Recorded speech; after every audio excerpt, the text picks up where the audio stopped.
मैं जितेंद्र सैनी एक बार फिर आपके सामने आर के एजुकेशन की तरफ से जो ऑनलाइन क्लासेस चलाई जा रही है उनमें आपका हार्दिक स्वागत करता हूं, अभिनंदन करता हूं। आज हम बायोलॉजी का अपना नया टॉपिक स्टार्ट करेंगे, ब्लड एंड सर्कुलेशन।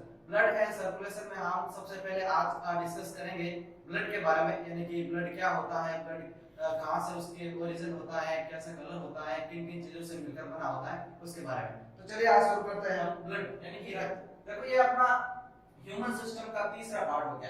पहला हमने बात की थी डाइजेस्टिव सिस्टम की, पाचन तंत्र की, दूसरा हमने बात की थी श्वसन तंत्र की यानी कि रेस्पिरेटरी सिस्टम की, और तीसरा हम बात करेंगे ब्लड एंड सर्कुलेटरी सिस्टम यानी कि रक्त तथा परिसंचरण तंत्र। तो पहले हम रक्त के बारे में डिटेल में डिस्कस करेंगे, फिर सर्कुलेटरी यानी कि परिसंचरण तंत्र के बारे में डिस्कस करेंगे।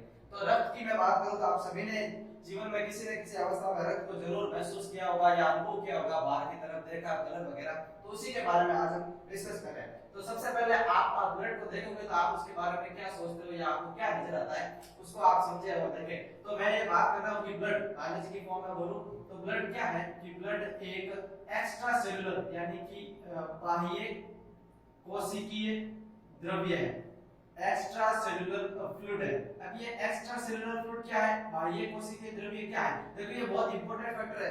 काफी बार कॉम्पिटिटिव एग्जाम में इसके ऊपर क्वेश्चन पूछा हुआ है कि बाह्य कोशिकीय द्रव्य लोगों को समझ में नहीं आ रहा है। इनमें से दिया होता है कि रक्त एक है, बाह्य कोशिकीय द्रव्य है, अंतः कोशिकीय द्रव्य है क्या, तो उनमें से आपको पता होना चाहिए बाह्य कोशिका मतलब है कि मैं यहाँ पे लिख देता हूँ कि यह कोशिकाओं के बाहर रहता है, यानी कि कोशिकाओं के बाहर रहता है, इसीलिए इसे बोलते हैं बाह्य कोशिकीय द्रव्य। अब ये कोशिकाओं के बाहर रहता है तो कहां रहता है, तो रक्त एक बाह्य कोशिकीय द्रव्य है जो कोशिकाओं के बाहर रहता है और ये धमनी तथा शिराओं में, धमनी तथा शिराओं के अंदर रहता है। पहला इंपॉर्टेंट फैक्टर देखो, इस क्लास के अंदर जो आपका लेवल लिया जा रहा है वो 10th से लेकर बहुत हायर लेवल तक लिया जाएगा। जो भी बच्चे इस चीज को देख रहे हैं वो चाहे कंपटीशन का हो, चाहे 10th का हो, चाहे 12th का हो, या कोई भी बड़े से बड़े एग्जाम की तैयारी कर रहा हो, रेलवेज है या एसएससी है जिसमें ब्लड टॉपिक आ रहा है, उसके ये सब के लिए उपयोगी रहेगा।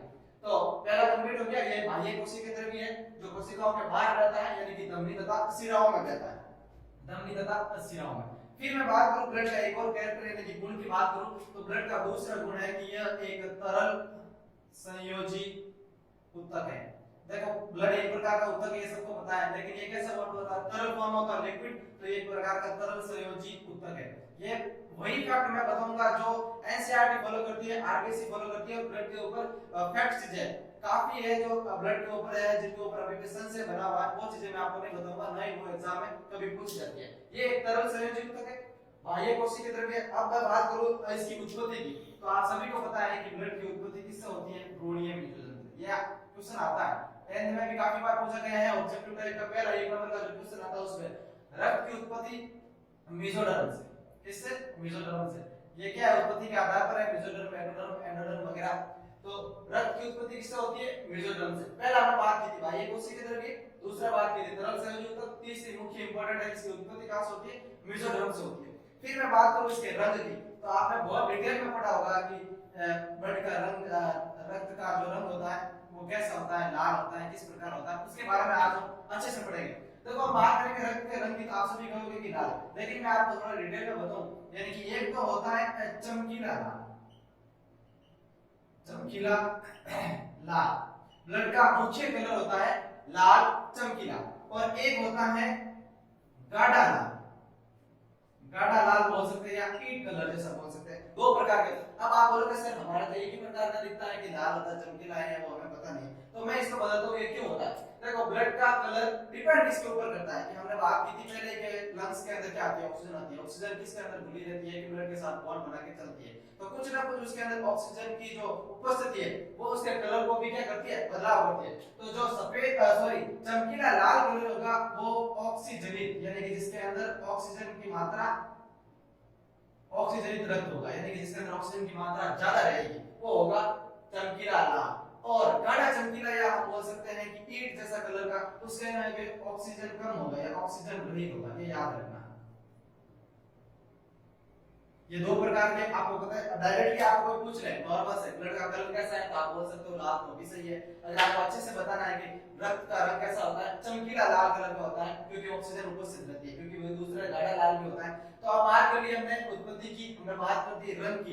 अब मैं बात करूं इसके बेसिक डिटेल्स। बेसिक डिटेल कैसे कि हमने बात की है कि रक्त का पीएच होता है, तो ये फैक्ट है कि जो ब्लड का पीएच होता है वो 7.4 होता है, 7.4। अब आप सबको पता है कि 0 से 7 तक एसिडिक यानी अम्ल होते हैं, और 7 से 14 तक कितना ये जो 14 तक आगे जाता है वो क्या होता है, क्षारीय होता है। तो नॉर्मल सी बात करें तो ये क्या है, ये एक हल्का क्षारीय है, हल्का क्षारीय। तो पीएच की बात हो गई। रक्त का रंग चमकीला लाल, ऑक्सीजन वाला रक्त, गाढ़ा लाल ऑक्सीजन रहित, पीएच 7.4 हल्का क्षारीय। अब मैं बात करूं इसके और एक कैरेक्टर की, तो आपने देखा होगा कि ब्लड का जो मात्रा है अपने अंदर कितना मात्रा में ब्लड पाया जाता है। तो सुने, मनुष्य के अंदर यानी कि मनुष्य के अंदर नर में तो पाया जाता है 5.5 लीटर, ठीक है, और मादा के अंदर पाया जाता है 5 लीटर। ब्लड की मात्रा की बात करें, मनुष्य के अंदर 5.5 लीटर, मादा के अंदर 5 लीटर ब्लड पाया जाता है। और मैं बात करूं कि पूरी बॉडी का कितना वेट ये गेन करता है, कंटेन करता है, तो देखो हमें एक्स्ट्रा सेलुलर रहेगा तो वेट की मात्रा बढ़ेगी, तरल है तो भी वेट की मात्रा बढ़ेगी क्योंकि लिक्विड फॉर्म है उसका वजन ज्यादा रहेगा। अब मैं बात करूं इसके पीएच से कोई लेना नहीं, लेकिन लिक्विड या मात्रा इसकी कितनी होती है, 5.5 लीटर होती है या 5 लीटर होती है। तो ये एक इंपॉर्टेंट फैक्टर हो गया कि ये संपूर्ण शरीर का लगभग 8 से 9% भार बनाता है। यानी कि कोई मान लो कि किसी आदमी का वेट 100 किलोग्राम है, 100 किलोग्राम है, तो उसके अंदर 8 से 9 किलोग्राम क्या है, केवल उसका ब्लड। ये आपको बात समझ में, नॉर्मल सी बात की हमने ब्लड की बेसिक डिटेल को लेकर पढ़ा था, ये हर एक बुक में मिल जाएगा, लेकिन इसको जो मेन फैक्ट है जिसके ऊपर क्वेश्चन पुट होता है, ये 4-5 थियरी जो मैंने आपको बताया। और बात करते देखो ये इसको लेकर कंफ्यूज नहीं होना, क्योंकि देखो वहां पर कोशिकीय द्रव्य लिखा जाएगा तो कुछ लोग चले जाते हैं साइटोप्लाज्म के बाहर कर रहा है, बाहर की तरफ कोशिकाओं के बाहर ही बहता है, कभी कोशिका अंदर नहीं बहता, क्योंकि यहाँ पे धमनी और सिरा ट्यूबुलर स्ट्रक्चर होती है, नलिकाकार संरचनाएं होती है, उनके अंदर बहता है, पर्टिकुलर कोशिकाओं के अंदर नहीं बहता, तरल से युक्त है तभी तो बहता है। अब मैंने यहाँ बात की थी उत्पत्ति की, जो मेसोडर्म से होती है, मेसोडर्म से इसकी उत्पत्ति होती है कि बॉडी के जैसे निर्माण होता है तो मेसोडर्म से रक्त का निर्माण स्टार्ट होता है। अब अलग-अलग कंडीशन में इसके जो भी कोशिकाएं हैं वो किससे निर्मित होती है, इसको हम डिटेल में पढ़ेंगे। फिर बात की थी हमने रंग की, यानी कि इसका कलर कैसा होता है, चमकीला लाल होता है। अब देखो आपने सबसे छोटी क्लास में पढ़ा होगा कि इसका चमकीला लाल या रक्त का लाल रंग किसकी वजह से होता है, आपको सबको पता है कि हीमोग्लोबिन की वजह से, यानी कि ब्लड के अंदर हीमोग्लोबिन पाया जाता है। हीमोग्लोबिन की उपस्थिति के आधार पर ब्लड का रंग क्या होता है, लाल रंग का होता है। ये भी आपने छोटी क्लास में पढ़ा है। ब्लड का पीएच होता है 7.4 हल्का क्षारीय। मनुष्य के अंदर ब्लड नर में पाया जाता है 5.5 लीटर और मादा में पाया जाता है 5 लीटर। मैंने पिछले सारे वीडियो के अंदर बताया था, जब भी मेल और फीमेल के कंपैरिजन की किसी भी ऑर्गन से लेकर बात रहेगी तो मैक्सिमम क्वांटिटी में अंदर क्या रहेगा कि जो मेल है उसके अंदर फीमेल के मुकाबले कुछ ना कुछ चीजें ज्यादा रहेगी। मैंने पहले ही बताया था, चाहे किसी की लंबाई की बात करें, चाहे उसके अंदर पाए जाने वाले तरल पदार्थों की बात करें, कोशिकाओं की संख्या की बात करें, या कोई भी अगर हार्मोन उत्सर्जन की अलग-अलग बात करें तो मैक्सिमम क्वांटिटी आपने को नर में ज्यादा लगती है। अगर ऑब्जेक्टिव क्वेश्चन आ जाए इसके अंदर पूछ लिया जाए कि निम्न में से नर में ये चीज ज्यादा है या मादा में है, तो आपको अगर उसके बारे में कंफ्यूज हो तो लगभग 85% या 90% के आसपास क्या मेल के अंदर वो चीज ज्यादा होती है। फिर ये संपूर्ण शरीर का 8 से 9% भाग बनाता है। तो ये जो थी अपने रक्त की बेसिक डिटेल, हम इसके कंपोनेंट्स को पढ़ते हैं किस किस चीज से मिलकर बना होता है। इससे पहले हमने रक्त की जो बेसिक सामान्य जानकारी थी उसके बारे में हमने पढ़ा। फिर हम बात करेंगे देखो अब रक्त की जो भी डिटेल कैसे कि ब्लड यानी कि रक्त किन किन चीजों से मिलकर बना होता है, उसके अंदर कौन कौन सी चीजें पाई जाती है, कितने प्रतिशत मात्रा के अंदर कोई भी चीज उसके अंदर उपस्थित होती है, और ये किन किन चीजों से मिलकर बना होता है, कैसी कोशिकाओं का आकार होता है, उसके बारे में हम डिटेल में डिस्कस करेंगे। तो हम क्या क्या चीज ब्लड के अंदर पढ़ने वाले हैं उसको हम थोड़ा समझने की कोशिश कर ले। मान लो कि ये 100% अगर कोई भी ब्लड है, तो ब्लड है जो मुख्यतः दो भागों में बटा होता है। एक तो होता है ब्लड के अंदर जो तरल पदार्थ होता है जिसे हम बोलते हैं प्लाज्मा, क्या बोलते हैं, प्लाज्मा, और दूसरा होता है ब्लड के अंदर जो तरल पदार्थ के ऊपर तैरती हुई कणिका या कोशिकाएं दिखाई देती है उसे हम बोलते हैं रक्त कोशिका, रक्त कोशिकाएं।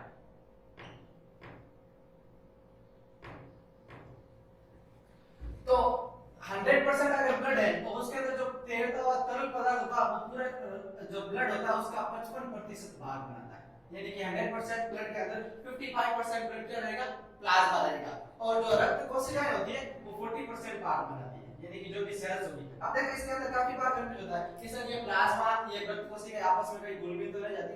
देखो ब्लड के अंदर एक फैक्टर हमेशा याद रखना, ब्लड के अंदर ये तो होता है जो अपने को लिक्विड रूप में दिखता है, ये लिक्विड रूप में दिखता है और इस लिक्विड के ऊपर ये जो कोशिकाएं हैं वो तैरती हुई नजर आती है। मैं थोड़ा सा आपको डायग्राम बना के यही समझ देता हूं। मान लो कि ये ब्लड है, ये ब्लड है, इसके अंदर ये लिक्विड है, पूरा का पूरा जो है डॉट डॉट करके मैं बता रहा हूं वो है लिक्विड, ये पूरा इसके अंदर लिक्विड भरा है। अब ये जो लिक्विड भरा है वो क्या है, प्लाज्मा है, और इसके ऊपर जो तैरती हुई जो मैं ये बड़े डॉट पे ब्लैक बना रहा हूं, इसके ऊपर तैर रही जो सेल्स है वो क्या कहलाएगी, रक्त कोशिकाएं कहलाएगी। ये डिफरेंस है, हमेशा याद रखना है। ये इसके ऊपर तैरती हुई दिखती है, ये कोशिकाएं कभी भी आपस में जितने प्रकार की होती है, 3 प्रकार की होती है, तो आपस में कभी भी घुल-मिलती नहीं है, आपस में संयोजित नहीं होती है, और इसके अंदर ये ऊपर केवल तैरती हुई नजर आती है। तो ये ब्लड का क्या है, नॉर्मल सा हो गया। फिर हम बात करेंगे कि प्लाज्मा के बारे में। आप सभी को पता है कि प्लाज्मा एक तरल पदार्थ है। तरल पदार्थ तो क्या पता चलेगा कि ये क्या है कि ब्लड का लगभग तरल पदार्थ बनाता है, तो इसके अंदर पाई जाने वाली चीजें रहेगी वो क्या रहेगी।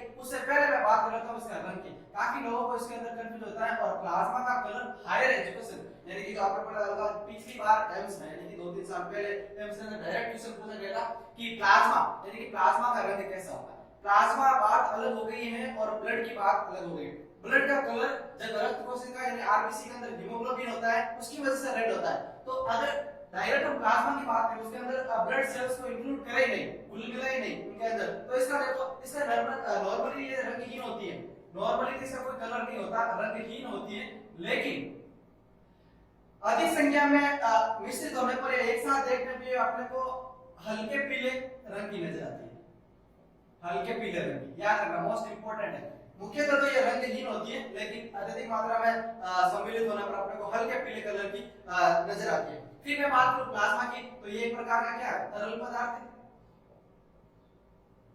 एक प्रकार का तरल पदार्थ है। प्लाज्मा खुद है जो दो भागों से या दो चीजों से मिलकर बना होता है। तो मैं प्लाज्मा की यहां बात करूं तो प्लाज्मा के अंदर एक तो होता है जल यानी कि वाटर, जो इसका लगभग 92% भाग बनाता है प्लाज्मा का, 100% प्लाज्मा का 92% भाग बनाता है, और एक इसके अंदर होता है द्रव पदार्थ, द्रव पदार्थ जो लगभग इसका 8% भाग बनाता है पूरे प्लाज्मा का। याद रखें हम प्लाज्मा पढ़ रहे हैं, रक्त के अंदर जो तरल पदार्थ होता है वो प्लाज्मा होता है। मुख्यतः इसका कलर रंगीन होता है, लेकिन अत्यधिक मात्रा में सम्मिलित होने पर ये क्या दिखाई देता है, हल्के पीले रंग का दिखाई देता है। ये दो पदार्थों से मिलकर बना था। उसके अंदर एक तो होता है लगभग 92% भाग, 92% तक तो इसके अंदर जल होता है, और लगभग 8% तक इसके अंदर क्या होता है, द्रव पदार्थ। और द्रव पदार्थ कौन कौन से, तो वही द्रव पदार्थ एक तो होते हैं कार्बनिक पदार्थ, कार्बनिक पदार्थ, और एक होते हैं अकार्बनिक पदार्थ, कार्बनिक पदार्थ और अकार्बनिक पदार्थ। जिसके अंदर भी आप समझे कि देखो कार्बनिक पदार्थ होते हैं वो लगभग 0.8% के आसपास होते हैं, और मैक्सिमम पार्टिकल लगभग 7.2% के आसपास के होते हैं। अकार्बनिक पदार्थ इसके अंदर मिले होते हैं। इसी सबके अकार्बनिक पदार्थ कौन कौन से होते हैं, कौन कौन चीजें पाई जाती है, उसको हम डिटेल में डिस्कस करेंगे। हम केवल इसका ओवरव्यू पढ़ रहे हैं कि ब्लड के अंदर हम क्या क्या चीजों को पढ़ने वाले हैं। तो बात की थी प्लाज्मा की, कलर रंगीन होता है लेकिन हल्के पीले रंग का दिखाई देता है, मिश्रित समूह है, तरल पदार्थ है, दो चीजों से मिलकर बना होता है। इसके अंदर 92% का वाटर होता है, 8% तक द्रव पदार्थ होते हैं। द्रव पदार्थ कौन कौन से, एक होता है कार्बनिक पदार्थ, एक होता है अकार्बनिक पदार्थ। कार्बनिक पदार्थ 0.8% का आपका लगभग 1% आप मान लो, और वो जो बाकी बचा हुआ 7 या 7.2% अकार्बनिक पदार्थ होते हैं। ये तो बात थी तरल पदार्थ प्लाज्मा की। अब जब इस तरल पदार्थ प्लाज्मा के अंदर कुछ ब्लड की कोशिकाएं आकर उसके ऊपर घुल-मिल जाए या तैरती हुई नजर आए तो क्या होता है उसमें देखते हैं। तो ब्लड का जो 45% भाग बनाता है वो होता है रक्त कोशिकाएं, यानी कि ब्लड कोशिकाएं जिन्हें हम नाम देते हैं, और ये क्या होती है इसके बारे में हम डिटेल में डिस्कस करते हैं। देखो ब्लड के अंदर ब्लड सेल्स 3 प्रकार की होती है। ये सभी आपने छोटी क्लास में पढ़ा होगा कि रक्त कोशिकाएं कितने प्रकार की होती है, कौन कौन सी होती है। तो रक्त कोशिकाएं देखो 3 होती है। एक तो होती है लाल रुधिर कणिका या कोशिकाएं, जिसे हम बोलते हैं आरबीसी, एक तो ये होती है। दूसरी होती है श्वेत रुधिर, नाम से पता चलता है कि श्वेत रुधिर कणिका या कोशिका है, तो मतलब कि क्या होगी डब्ल्यूबीसी, जिसका कलर क्या होगा, रंगहीन होगा या श्वेत दिखाई देती है, जिसे हम बोलते हैं डब्ल्यूबीसी। और तीसरा, अगर हम क्या पढ़ रहे हैं, हम पढ़ रहे हैं मानव तंत्र, तो मानव तंत्र के अंदर जो तीसरी होती है वो होती है प्लेटलेट्स, जिसे हम बीमाणु बोलते हैं। बीमाणु या इंग्लिश में बोले तो इसे प्लेटलेट्स बोलते हैं। देखो हम पढ़ रहे हैं ह्यूमन सिस्टम की, याद रखना दूसरे की बात करें ओवरऑल सभी ऑर्गेनिज्म की तो एक स्पिंडल सेल्स भी पाए जाते हैं, लेकिन इसका एक कंसेप्ट है कि आरबीसी डब्ल्यूबीसी के साथ अगर स्पिंडल सेल्स है तो प्लेटलेट्स नहीं होती हैं, अगर प्लेटलेट्स है तो स्पिंडल सेल्स नहीं होती है। तो ह्यूमन के अंदर क्या होती है, आरबीसी डब्ल्यूबीसी और प्लेटलेट्स पाए जाते हैं। याद रखना स्पिंडल सेल्स वही काम करती है जो अपने अंदर बीमाणु या प्लेटलेट्स काम करती है, उनके अंदर डिफरेंस कोई नहीं है, काम करने का वही तरीका है, वही फंक्शन करती है, लेकिन बहुत थोड़ी सी अलग है। तो हम ये वीडियो में रक्त कोशिकाएं पढ़ रहे थे। तीन प्रकार की मनुष्य के अंदर रक्त कोशिकाएं पाई जाती हैं, लाल रुधिर कणिकाएं आरबीसी, श्वेत रुधिर कणिकाएं डब्ल्यूबीसी और बीमाणु या प्लेटलेट्स। अब तक इनका भी अन्य नाम है, अन्य नाम कैसे कि नॉर्मल सी देखो लाल रुधिर कणिकाओं को विज्ञान की भाषा में बोला जाता है इरिथ्रोसाइट, क्योंकि ये सभी जो ऊपर वाला जो हम हिंदी में इंग्लिश में जो नाम पढ़ रहे हैं ये कॉमन है, सबको पता है कि लाल रुधिर कणिका है, श्वेत रुधिर कणिका है, इनका साइंटिफिक नेम बायोलॉजिकल नेम, ये बायोलॉजी का नेम को इरिथ्रोसाइट कहा जाता है। क्यों कहा जाता है इसको भी हम बाद में जानेंगे। और इन्हें कहा जाता है ल्यूकोसाइट, डब्ल्यूबीसी को कहा जाता है ल्यूकोसाइट, और बीमाणु या प्लेटलेट्स को कहा जाता है थ्रोम्बोसाइट। तो ये इसका क्या है साइंटिफिक नेम, बायोलॉजी के लिए बायोलॉजी की फॉर्म में या बायोलॉजी की जो लैंग्वेज है इनको ये बोला जाता है। नॉर्मल सी बात करें आरबीसी डब्ल्यूबीसी और बीमाणु तीन प्रकार के रक्त कोशिकाएं जो प्लाज्मा के ऊपर तैरती है नजर आती है। अब मैं बात करूं कि देखो श्वेत रुधिर कणिकाएं भी दो प्रकार की होती है, यानी कि जो डब्ल्यूबीसी होती है वो भी दो प्रकार की होती है। कौन कौन सी होती है, देखो डब्ल्यूबीसी मुख्यतः दो प्रकार की होती है, एक तो होती है कणिका युक्त और एक होती है कणिका विहीन। नाम से ही पता चल रहा है कि डब्ल्यूबीसी दो प्रकार की हो रही है, यानी कि एक तो होती है कणिका विहीन और एक होती है कणिका युक्त, यानी कि जिसके अंदर कणनुमा ग्रेनुल्स नुमा संरचना पाई जाएगी वो क्या कहलाएगी कणिका युक्त, और जिसके अंदर कणिका या ग्रेनुल नुमा संरचना नहीं पाई जाएगी उन्हें क्या कहेंगे कणिका विहीन। देखो कणिका युक्त होती है वो भी तीन प्रकार की होती है, कौन कौन सी होती है, न्यूट्रोफिल, बेसोफिल और इसे बोलते हैं इओसिनोफिल या एसिडोफिल बोलते हैं इओसिनोफिल। कणिका युक्त भी तीन प्रकार की कोशिकाएं होती है और कणिका विहीन होती है दो प्रकार की होती है, मोनोसाइट और लिम्फोसाइट। ये जो सारी चीजें हैं वो हम रक्त के अंदर पढ़ने वाले हैं। हमने स्टार्ट किया था, हमने बात की थी ब्लड की, 100% ब्लड यानी कि ब्लड दो भागों में बटा होता है, जिसका 55% भाग प्लाज्मा बनाता है और 45% भाग क्या बनाती है रक्त कणिका या रक्त कोशिकाएं बनाती है। 55% भाग में बात की थी प्लाज्मा एक तरल पदार्थ है जो रंगहीन होता है लगभग, लेकिन हम बात कर रहे हैं इसके स्वाभाविक रूप में एक मिश्रित रूप में तो इसका कलर दिखाई देता है नीले पीले रंग का, ये तरल पदार्थ होता है, ये भी दो भागों में बटा होता है यानी कि दो भागों से मिलकर बना होता है। उसके अंदर 92% भाग होता है वाटर और द्रव पदार्थ 8% भाग होता है। द्रव पदार्थ कौन कौन से हमने बात की थी, कार्बनिक पदार्थ और अकार्बनिक पदार्थ। फिर हमने बात की थी रक्त कोशिकाओं की बात। रक्त कोशिकाएं तीन प्रकार की होती है मनुष्य के अंदर, एक ह्यूमन के अंदर लाल रुधिर कणिका जिसे इरिथ्रोसाइट कहा जाता है, श्वेत रुधिर कणिका जिसे डब्ल्यूबीसी या ल्यूकोसाइट कहा जाता है और बीमाणु प्लेटलेट्स जिसे थ्रोम्बोसाइट कहा जाता है। श्वेत रुधिर कणिका दो प्रकार की होती है, एक होती है कणिका युक्त जिसके अंदर कणनुमा या ग्रेनुलनुमा संरचनाएं पाई जाती है, दूसरी होती है कणिका विहीन जिसके अंदर कणिका या कणनुमा संरचनाएं नहीं पाई जाती। कणिका युक्त होती है तीन प्रकार की, न्यूट्रोफिल, बेसोफिल, इओसिनोफिल, और कणिका विहीन होती है मोनोसाइट और लिम्फोसाइट प्रकार की। ये सारी चीजें हम ब्लड के अंदर पढ़ने वाले हैं। हमने ब्लड के बारे में बात की थी और हमने देखा था कि ब्लड में दो प्रकार के पदार्थ पाए जाते हैं, एक तरल पदार्थ प्लाज्मा और उसके ऊपर तैरती हुई जो कणिका या कोशिकाएं होती है। एक बात हमेशा याद रखना कि प्लाज्मा और रक्त कोशिकाएं आपस में कभी भी जुड़ती नहीं या घुलती नहीं, वो केवल एक दूसरे के साथ तैरती हुई या समन्वय बैठा कर रखती है, कभी भी इनकी कोशिकाएं आपस में समायोजित नहीं होती। पहले हम बात करेंगे प्लाज्मा के बारे में। प्लाज्मा ब्लड का 55% भाग बनाता है, ये हमने पहले डिस्कस किया था। ये अजीवित होता है क्योंकि ये रंग विहीन यानी इसका कोई पर्टिकुलर कलर नहीं होता है, लेकिन एक मिश्रित फॉर्म में अगर इसको देखा जाए तो ये हल्के पीले कलर में नजर आता है। इसकी संरचना बॉडी के अलग-अलग ऑर्गन्स में यानी कि अंगों में अलग-अलग होती है, कोई फिक्स इसका सेट पॉइंट साइज नहीं होता है। 92% तक इसके अंदर वाटर पाया जाता है, जल होता है और शेष मात्रा में होता है देखो प्रोटीन होते हैं, शर्करा, वसा, अकार्बनिक लवण पाया जाता है। मुख्यतः अकार्बनिक लवणों की संख्या ज्यादा होती है। तो हम पहले बात करेंगे अकार्बनिक लवण में प्रोटीन। देखो प्रोटीन ये प्लाज्मा का लगभग 7% भाग बनाता है। तीन प्रकार की प्रोटीन प्लाज्मा के अंदर पाई जाती है, एल्बुमिन, ग्लोबुलिन और फाइब्रिनोजन। देखो एल्बुमिन, ग्लोबुलिन, फाइब्रिनोजन तीनों प्रकार की जो प्रोटीन है, तीनों प्रोटीन मेन इसका फंक्शन ये है कि ब्लड क्लॉटिंग यानी कि रक्त का थक्का बनाने का काम करना। उसके साथ साथ एंटीबॉडीज भी बनाती है, कुछ है जो रासायनिक समन्वय का काम करती है। तो सबसे पहले हम बात करेंगे एल्बुमिन की। एल्बुमिन सर्वाधिक मात्रा में पाई जाती है क्योंकि इसका अनुपात सबसे कम होता है। जिसका अनुपात कम रहेगा वो सर्वाधिक मात्रा में भी जगह कम करेगी। देखो इसका अनुपात होता है लगभग 69,000 के आसपास और संश्लेषण इसका होता है यकृत। मुख्यतः सभी रक्त में अंदर पाए जाने वाले सभी पदार्थों का लगभग अप्रोक्सीमेटली 80% का आसपास उसका संश्लेषण यकृत में ही होता है। इसका यह प्रोटीन ताप के साथ थक्का बनाती है क्योंकि सभी प्रकार के प्रोटीन का मुख्य कार्य यही है कि थक्का बनाना, कैसे भी करके ब्लड के प्रोटीन बनाना, ब्लड को बहने से रोकना। तो एल्बुमिन प्रोटीन सबसे अधिक मात्रा में पाई जाती है। इसका अनुपात 69,000 के आसपास होता है, संश्लेषण यकृत में होता है।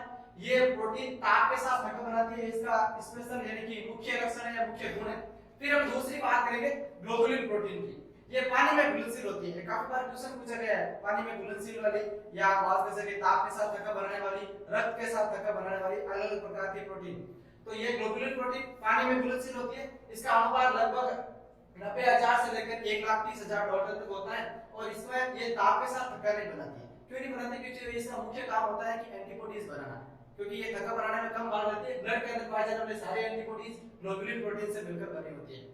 तो इसका स्पेशल कैरेक्टर ये हो गया कि एंटीबॉडीज बनाने में हेल्प करना। फिर तीसरी है फाइब्रिनोजन। फाइब्रिनोजन ये एक प्रकार की ग्लाइकोप्रोटीन है, यानी कि ग्लाइकोप्रोटीन का भाग है। कुल प्रोटीन का लगभग 0.3% भाग बनाती है और इसका अनुपात सबसे ज्यादा होता है, यानी कि 3,40,000 के आसपास इसका डॉलर में अनुपात होता है। संश्लेषण इसका भी यकृत में होता है। इसका मुख्य कार्य होता है कि ये ब्लड के साथ थक्का बनाती है। तो हमने अभी तक अकार्बनिक लवणों में प्रोटीन को देखा। प्रोटीन 3 प्रकार की होती है जो ब्लड के अंदर घुली रहती है, एल्बुमिन, ग्लोबुलिन और फाइब्रिनोजन। इसके बाद हम देखते हैं साल्ट यानी लवण और कौन-कौन से इसके अंदर हार्मोन्स वगैरह पाए जाते हैं। देखो पहला था प्रोटीन, दूसरा है लवण। देखो प्लाज्मा के अंदर मुख्य रूप से जो भी अकार्बनिक और कार्बनिक लवण पाए जाते हैं उनके अंदर देखो sodium, potassium, calcium, magnesium, ferrous, bicarbonate, sulphate आदि ये लगभग सभी मिलकर प्लाज्मा के अंदर 0.9% भाग बनाते हैं। फिर है हार्मोन्स। देखो अंतःस्रावी ग्रंथि द्वारा स्रावित होने वाले सभी प्रकार के हार्मोन्स ब्लड के अंदर या प्लाज्मा के अंदर घुलित रहते हैं। अंतःस्रावी ग्रंथियां यानी कि 10 प्रकार की जो अंतःस्रावी ग्रंथियां अपनी बॉडी के अंदर पाई जाती है, उनके सभी के फॉर एग्जांपल है मस्तिष्क ग्रंथियां है या कोई भी एड्रेनलिन ग्रंथि है या जनन ग्रंथियां, सभी के जो एंजाइम होंगे वो किसके अंदर होंगे? ब्लड के अंदर घुलित मात्रा में रहेंगे। फिर है देखो एंजाइमों की मैं नाम ले लूं तो लाइपेज एंजाइम है, कुछ प्रोटीएज एंजाइम है, न्यूक्लियस एंजाइम है, ग्लूकोज एंजाइम है। ये सारे एंजाइम भी ब्लड के अंदर घुलित रहते हैं, लेकिन इनकी क्वांटिटी इनके मुकाबले थोड़ी कम रहती है क्योंकि ये अपने रिएक्शन के दौरान यानी कि अभिक्रिया के दौरान ही ये उत्सर्जित होते हैं। उसके बाद इनका नियमित अवस्था के दौरान इनका स्रावण या इनका निर्माण नहीं होता। लेकिन अंतःस्रावी ग्रंथियों का स्रावण विभिन्न अवस्था के दौरान विभिन्न क्रियाओं में, पाचन क्रियाओं में या अलग-अलग क्रियाओं में इनका स्रावण होता रहता है। फिर बात करेंगे गैसें। तो सभी को पता है कि ब्लड के अंदर 2 प्रकार की गैसें घुलित रहती है, यानी कि ऑक्सीजन तथा कार्बन डाइऑक्साइड भी ब्लड के अंदर या प्लाज्मा के अंदर घुलित अवस्था में पाई जाती है। कुछ उत्सर्जित पदार्थ अपने अगर बात करें मानव की तो यूरिया, लेकिन सभी ऑर्गेनिज्म की बात करें तो यूरिया, यूरिक अम्ल या अमोनिया सभी प्लाज्मा के अंदर ही घुलित अवस्था में रहते हैं। फिर इनका उत्सर्जित तंत्र द्वारा इनका फिल्टर करके बाहर उत्सर्जित किया जाता है। इसके इंपॉर्टेंट कुछ है कि सभी प्रकार का जो एंटीबॉडीज है या एंटीजन है वो भी ब्लड के अंदर रहते हैं और ग्लूकोज, बसीय अम्ल, विटामिन, ग्लिसरॉल या हम बात करें फेरोमोन्स वो सभी किसमें रहते हैं? ब्लड के अंदर घुलित अवस्था में रहते हैं। आज हमने ब्लड के बारे में डिस्कस किया, ब्लड के पूरे उसके व्यवहार को, उसके अंदर पाए जाने वाले कौन-कौन से कंपोनेंट्स है उसके बारे में डिस्कस किया था। अगली क्लास में हम रक्त कणिकाएं यानी कि ब्लड की जो सेल्स है उसके बारे में डिस्कस करेंगे। आप इस वीडियो को पूरा देखें और जो पीडीएफ दिया गया है उससे अपने नोट्स बनाएं। Thank you.